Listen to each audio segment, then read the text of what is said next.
Mga kaberks, nag-try ako ng ng pork, ang tawag dito, lumpia pork. Pero sinamahan natin ng para pa-healthyhin natin, Mongo sprout. Medyo inano ko na yan, parang sinana ko din yan sa apoy. So, para pagka iniluto natin siya, pag iniluto, hindi yung na-overcook siya sa oil. Medyo, ano ang tawag dito sa ganito? Simmer ba yung tawag doon? Yung inano na rin natin siya sa kawali. Para at least, luto na ng konti yung ang karne tsaka isang cup. So, magbabalot na tayo ngayon.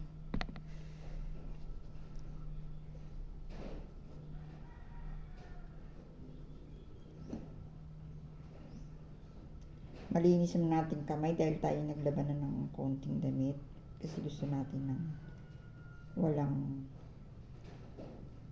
Ang isa po sa happiness ko is empty laundry basket. At hindi po ako nag-iisa, marami po kaming ganyang nanay. Yun daw ang happiness nila, makita nilang empty ang kanilang laundry basket. So dapat kailangan natin ng tubig. Ako tubig lang po yung nilalagay ko para pang close. Hindi na ganito.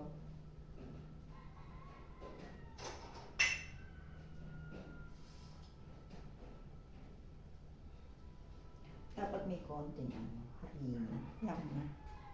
Hindi naman siya dito lang naman natin. So, yun. Mabasa lang yan, didikit na rin yan. So, yun. Perfect. Maganda. Maganda ang yun.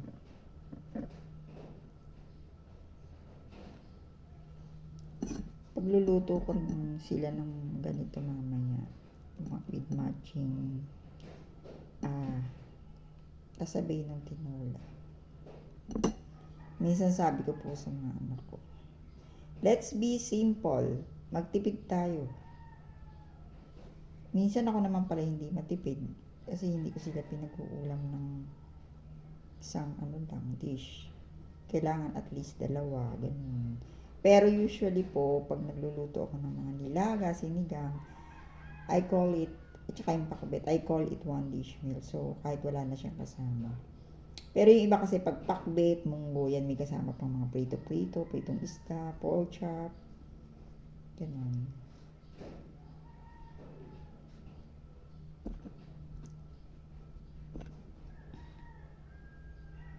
May time po ako na matipid, may time naman ako na gusto ko sagana. Wala, i-roll, para maganda.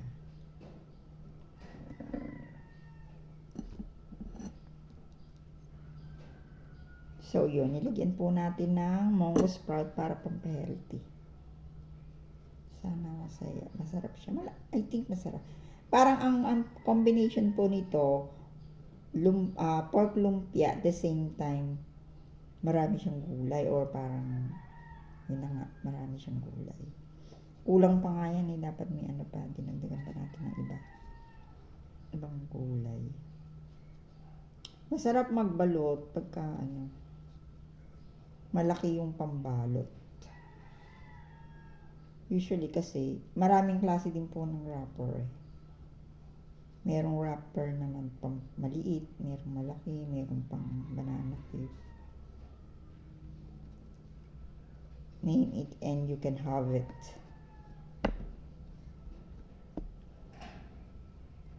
Nagiging magaling na akong magbalot ng lumpia. Ang tahimik po